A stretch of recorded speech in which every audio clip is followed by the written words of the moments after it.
Hello नमस्कार दोस्तों, कैसे हैं आप सभी लोग। आशा करता हूँ आप सभी लोग अच्छे होंगे, अपनी अपनी पढ़ाई कर रहे होंगे। जैसा कि आप लोगों को मालूम है, हमने कुछ शॉर्ट नोट्स चला रखे हैं आप लोगों के लिए। तो आप लोगों की तैयारी कैसी चल रही है बताएंगे आप लोग।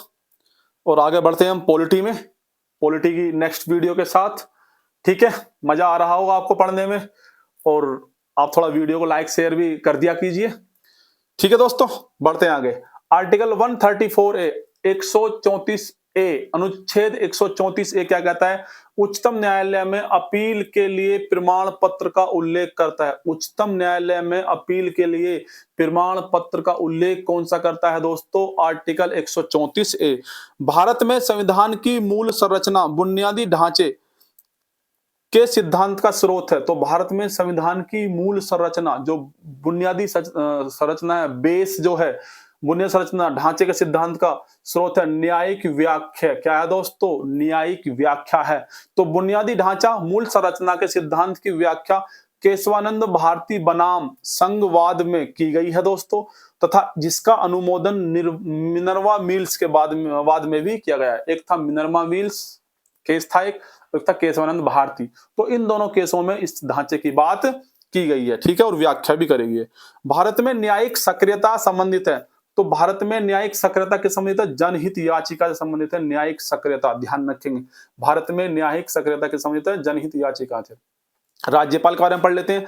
डैश के अनुसार प्रत्येक राज्य के लिए एक राज्यपाल होगा। कौन से आर्टिकल में करा गया है? तो आर्टिकल 153, 153 में कहा गया है दोस्तों क्या कि प्रत्येक राज्य के लिए एक राज्यपाल होगा। एक ही व्यक्ति को दो या दो से अधिक राज्यों का राज्यपाल नियुक्त किया जा सकता है दोस्तों, ये बात ध्यान रखेंगे। ठीक है, भारत के डैश के तहत राज्य के राज्यपाल की नियुक्ति भारत के राष्ट्रपति द्वारा की जाती है।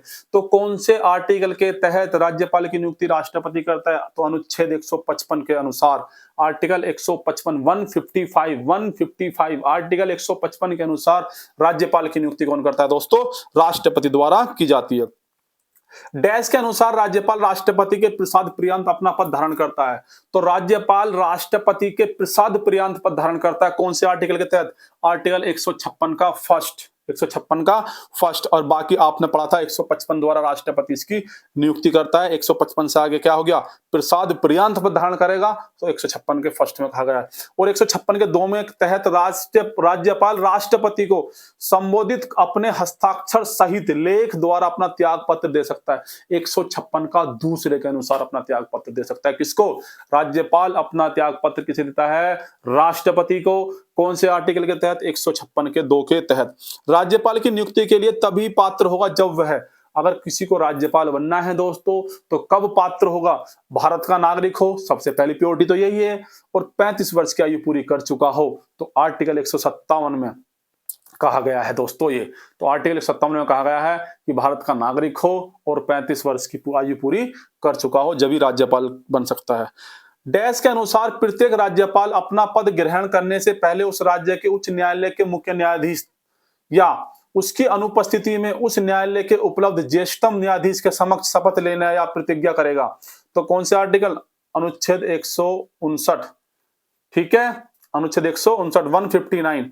तो किसके अनुच्छेद 159 के अनुसार प्रत्येक राज्यपाल अपना पद ग्रहण करने से पहले उस राज्य के उच्च न्यायालय के मुख्य न्यायमूर्ति या उसकी अनुपस्थिति में उच्च न्यायालय के उपलब्ध में ज्येष्ठतम न्यायाधीश के समक्ष शपथ लेने का प्रतिज्ञा। तो शपथ कौन दिलाएगा? उच्चतम न्यायालय। जो भी उस राज्य का उच्चतम न्यायालय होगा, उसका न्यायाधीश या तो मुख्य न्यायाधीश या फिर उस न्यायालय का जो वरिष्ठतम न्यायाधीश होगा या कोई न्यायाधीश होगा, वो उसको शपथ दिलाएगा। ठीक है, 159 के अनुसार। किसको? राज्यपाल को। डैश के अनुसार राज्य विधानमंडल द्वारा पारित, अगर कोई भी राज्य विधानमंडल द्वारा पारित विधेयक राज्यपाल के समक्ष प्रस्तुत किए जाने पर राज्यपाल उसे अनुमति दे सकता है या अनुमति रोक लगा सकता है, अथवा राष्ट्रपति के विचार के लिए विधेयक आरक्षित रख सकता है। तो कौन से आर्टिकल के तहत? आर्टिकल 200। अभी पंगा हुआ था दोस्तों, आपको पता होगा। ठीक है, कि राज्यपाल अपने पास बहुत दिन तक विधेयक रख लेते हैं, उसको पास नहीं करते, ना ही बताते। तो उसके लिए भी एक गाइडलाइन दी थी, अभी बताएंगे आप लोगों को। तो देखो, डैश के अनुसार अनुच्छेद 200 के अनुसार राज्य विधानमंडल द्वारा पारित विधेयक राज्यपाल के समक्ष प्रस्तुत किए जाने पर राज्यपाल उसे अनुमति दे सकता है, अनुमति रोक लगा सकता है, राष्ट्रपति के लिए विचार के लिए आरक्षित रख सकता है। कौन से आर्टिकल के तहत? आर्टिकल 200। देखो दोस्तों, ये रहा डैश के तहत राज्य की कार्यपालिका शक्ति के विस्तार वाले विषयों पर किसी अपराध के लिए दोष सिद्ध ठहराए गए व्यक्ति के दंड का राज्यपाल निलंबन, परिहार, लघुकरण अथवा क्षमा कर सकता है, परंतु मृत्युदंड को वह क्षमा नहीं कर सकता है।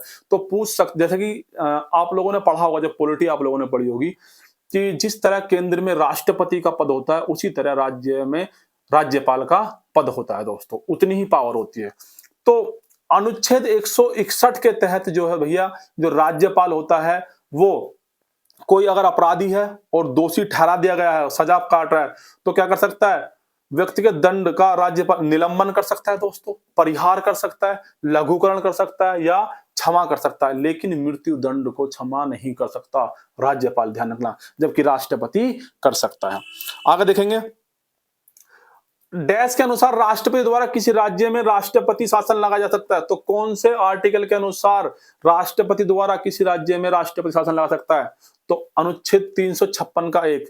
तो आर्टिकल 356 के 1 के तहत राष्ट्रपति किसी राज्य में क्या लगा सकता है दोस्तों?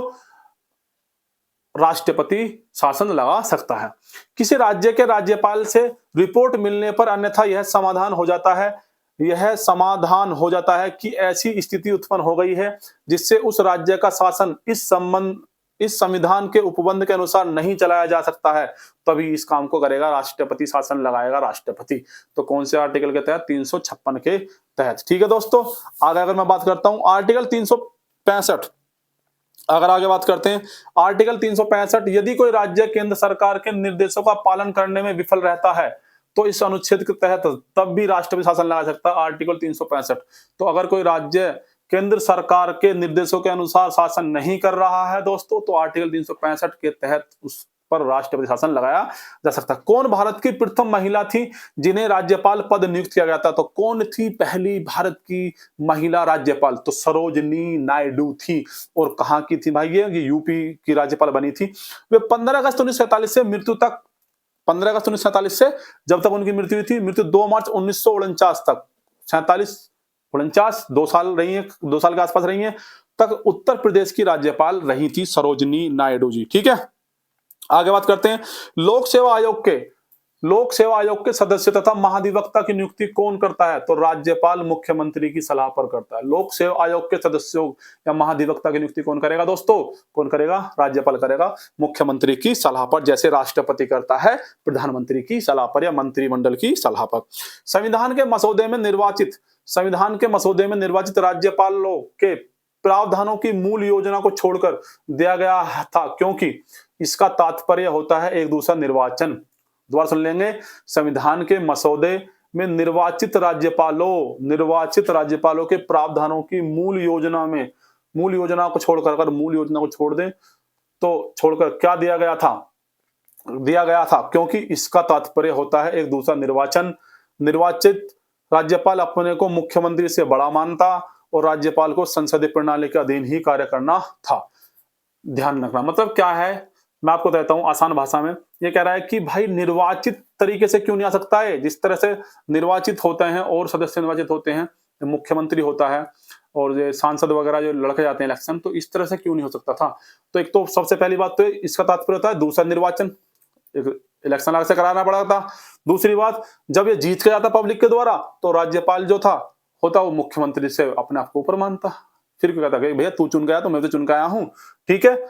और राज्यपाल को संसदीय प्रणाली के अधीन ही कार्य करना था। और राज्यपाल किसके अधीन काम करता है? संसद के। किसके अधीन? संसदीय प्रणाली के। ये बात ध्यान रखेंगे, ठीक है।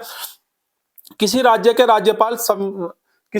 राज्यपाल संविधान के किस अनुच्छेद के अंतर्गत विधानमंडल के अवकाश के दौरान अध्यादेश जारी कर सकता है? तो आर्टिकल 213। तो 213 के अनुसार राज्यपाल अध्यादेश जारी कर सकता है। विधानमंडल में पुनः समावेशित होने पर उससे स्वीकृति मिलना आवश्यक होता है, अन्यथा विधानमंडल के पुनः समावित होने के 6 सप्ताह के बाद उसकी विधान वैधता समाप्त हो जाएगी दोस्तों। तो 6 सप्ताह तक ये समाप्त हो जाएगी। और वहां पर थी लोकसभा में 6 महीने, है नी, जब राष्ट्रपति अध्यादेश जारी करता है। तो आगे देखेंगे दोस्तों राज्यमंडल। आज के लिए इतना ही। Thank you, tata, bye bye. कल मिलते हैं। वीडियो पसंद आई लाइक करें, शेयर करें, चैनल को सब्सक्राइब करें।